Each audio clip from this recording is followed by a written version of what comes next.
क्या कार्रवाई करेंगे प्रधानमंत्री मोदी जी?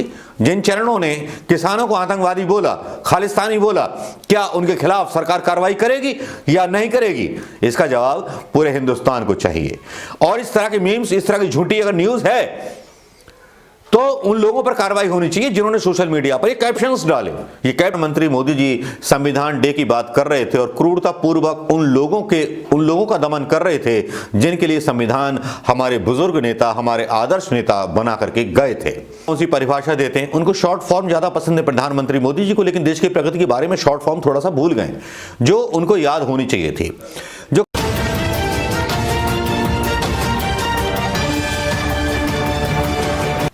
दोस्तों नमस्कार, मैं मनोज कुमार शर्मा एक बार फिर। आज किसान आंदोलन की गूंज सारे चैनलों पर चलती रही, कुछ चैनलों पर चलती रही, कुछ चैनलों पर उसके बारे में पता नहीं कौन कौन सी कहानियां जड़ी जाने लगी। किसान आंदोलन में बढ़ने वाले किसान जो थे आगे बढ़ते जा रहे थे। पंजाब और हरियाणा के किसानों को मुख्य तौर पर न्यूज का एक हेडिंग बना दिया गया था।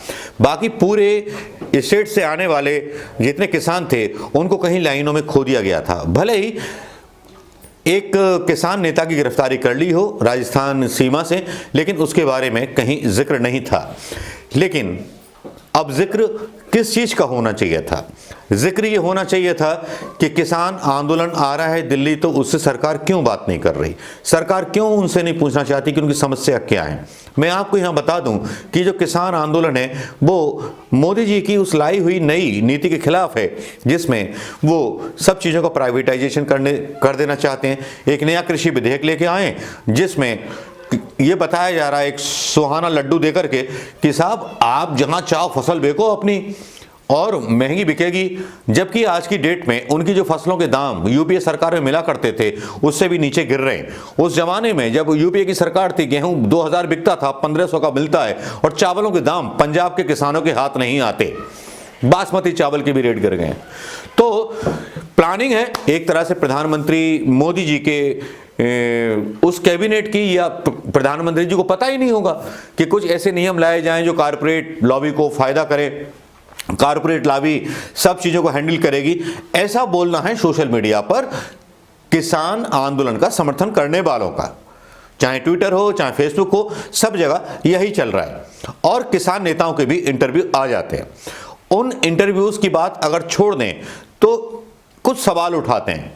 अगर लोकतांत्रिक देश में एक तरफ प्रधानमंत्री मोदी जी संविधान दिवस मनाते हैं और बोलते हैं संविधान के बारे में सबको जानना चाहिए, केवाईसी एक नाम लेते हैं, पता नहीं कौन सी परिभाषा देते हैं, उनको शॉर्ट फॉर्म ज्यादा पसंद है प्रधानमंत्री मोदी जी को, लेकिन देश की प्रगति के बारे में शॉर्ट फॉर्म थोड़ा सा भूल गए जो उनको याद होनी चाहिए थी। जो किसान है, अन्नदाता है, चाहे पंजाब का है, चाहे हरियाणा का है, चाहे राजस्थान का है, चाहे मध्य प्रदेश का है, या कहीं का भी है, उसकी एमएसपी मूल्य तो निर्धारित करना होगा ना। जो नया लाया गया कानून है उसमें एमएसपी का प्रावधान नहीं है। और भारतीय जनता पार्टी के प्रवक्ता और भारतीय जनता पार्टी के नेता झूठ बोल रहे हैं इस बारे में कि हमने देखी एमएसपी बढ़ा दी। लेकिन कब तक बढ़ा दी? आपका विधेयक तो जनवरी से लागू हो जाएगा। उसके बाद किसान क्या करेगा? एसी मंडी में बैठेगा, जब बिकेगा ना बिकेगा। किसानों का आक्रोश इसी बात को लेकर के था। किसान शुरू हुए चलना, पंजाब से करनाल में बैरिकेडिंग तोड़ दी गई, हरियाणा में रोकने की कोशिश की गई, किसानों पर जाड़े के मौसम में धार मारी गई ठंडे पानी की। तो बाकी समझ नहीं आ रहा था कि प्रधानमंत्री मोदी जी संविधान डे की बात कर रहे थे और क्रूरता पूर्वक उन लोगों का दमन कर रहे थे जिनके लिए संविधान हमारे बुजुर्ग नेता, हमारे आदर्श नेता बना करके गए थे। क्या आपको लगता है कि प्रधानमंत्री मोदी जी जब किसी के फेवर की बात करते हैं तब उस प्रक्रिया का हनन करते हैं, उसकी बेइज्जती करते हैं? लेकिन इससे भी आगे कुछ ऐसे घपले हो जाते हैं जो घपले वाकई हमारी समझ में नहीं आते, समझ के बाहर हो जाते हैं। जब किसान आंदोलन को एक आतंकवादी आंदोलन साबित करने की कोशिश चैनलों के द्वारा की जाती है और साजिश की जाती है बाकायदा सरदारों को खालिस्तान से जोड़ने की, सिख समुदाय को खालिस्तान से जोड़ने की, उस सिख समुदाय को खालिस्तान से जोड़ने की कोशिश की जाती है जो सिख समुदाय प्रगति की राह पर चल पड़ा है पंजाब में, जो अपने लिए एक न्याय चाहता है। कुछ ऐसे ही चैनल गलत खबरें चलाने लगते हैं किसान आंदोलन के बारे में। ये कौन सी खबरें होती हैं? मैं भारतवर्ष की जो साजिश थी उस पर खुलासा करना चाहूंगा। दोस्तों, भारतवर्ष चैनल ने बाकायदा एक प्रोग्राम चलाया। अभी तक तो मतलब अंजना ओम कश्यप, दीपक चौरसिया और क्या कहते हैं रजत शर्मा लाइन में थे, अब ये भी कंपटीशन में आ गए। पद्मश्री इनको भी मिल जाएगा, भारतवर्ष के जो पत्रकार हैं, जो एडिटर हैं या जो चैनल चलाने वाले हैं। भाई सरकार ने बोला है तो करना चाहिए, कायदे में तो कार्रवाई होनी चाहिए। किसान नेताओं अगर ये प्रोग्राम चलाया, ये मीम नहीं है और ये पोस्टर्स झूठे हैं सोशल मीडिया पर, तो इसके खिलाफ भी कार्रवाई होनी चाहिए, क्योंकि ये भ्रामक जानकारियां फैलाते हैं। लेकिन जो मेरे पास आए, तो मेरे पास जो जानकारी आई है मैं तो उसी पे बोलूंगा ना, मैं तो उसी पर बात करूंगा जिसमें कहा जाता है कि किसान जो हैं आतंकवादी हैं, खालिस्तान से जुड़े हुए हैं, ये खालिस्तानी आंदोलन है। ये किस तरह की बातें होती हैं? दूसरी तरफ भारतीय जनता पार्टी के नेता बोलते हैं कि साहब कांग्रेस जो है झूठ फैलाना बंद करे, कांग्रेस अपने घोषणा पत्र की बात करे, कांग्रेस ने किया था तो हमने कर दिया। मतलब जिस पर आपका विरोध होता है वो कांग्रेस करके गई, तो फिर कांग्रेस पार्टी ज्वाइन कर लेते। राहुल गांधी जी को पप्पू कहना छोड़ दो। हर तरह से लोगों को डिस्ट्रैक्ट करना भारतीय जनता पार्टी के नेताओं को, भारतीय जनता पार्टी की सरकार को आता है। लेकिन किसानों के खिलाफ वाटर कैनन का इस्तेमाल, आंसू गैस का इस्तेमाल और उन्हें रोका जाना, ये लोकतांत्रिक प्रक्रियाओं का हनन है जो प्रधानमंत्री मोदी जी आज संविधान दिवस मनाने आए, पता नहीं किस मुंह से मनाने आ गए। मुझे तो ये शर्म आ रही है कि एक तरफ आप चैनलों से ये चलवा रहे हो, उनके खिलाफ क्या कार्रवाई करेंगे प्रधानमंत्री मोदी जी?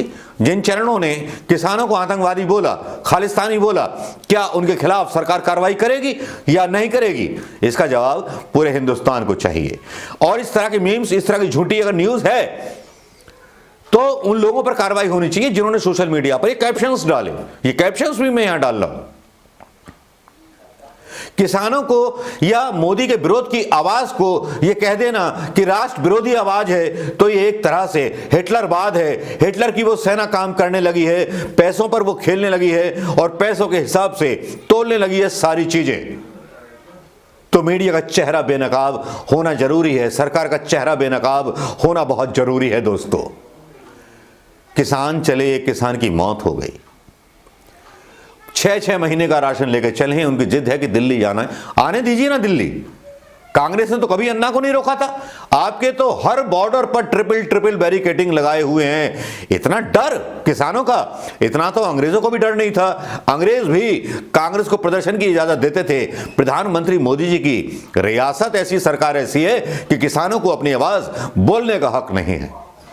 तो एक कैसी सरकार है जो पत्रकारिता के चौथे खंबे को भी उखाड़ देती है, न्यायपालिका के चौथे खंबे पर सांप्रदायिकता का बारूद लगा करके उसको उड़ा देती है। तो ये किस तरह की सरकार है जिसको अपनी आलोचना पसंद नहीं, जिसको केवल अपना प्रवचन पसंद है, अपने मन की बात पसंद है। लेकिन जो साजिश रची गई उन मीडिया चैनल्स के द्वारा जो प्रायोजित हैं संघ के द्वारा या किसी के द्वारा, जिन्होंने किसानों को बोला खालिस्तानी, तो इस पर भी सवाल पूछना जरूरी है सरकार से। और सरकार ऐसे चैनलों पर कब कार्रवाई कर रही है जो भोले भाले किसानों को आतंकवादी और खालिस्तानी बता रहे हैं? पूरे देश को खालिस्तानी बना दोगे, पूरे देश को देशद्रोही बता दोगे? आपके समर्थक बोलते हैं अभी बहुत हुआ, अभी बहुत ठिकाने लगेंगे, जो मोदी का विरोध करेगा उसको मार दिया जाएगा। मतलब हिटलर की वो आ गई है क्या? संभल कर रहिएगा। अभी तो किसान भड़के, आम पब्लिक भड़क गई, तो कहीं मुंह दिखाने के काबिल नहीं रहेंगे प्रधानमंत्री मोदी जी। नमस्कार, जय हिंद।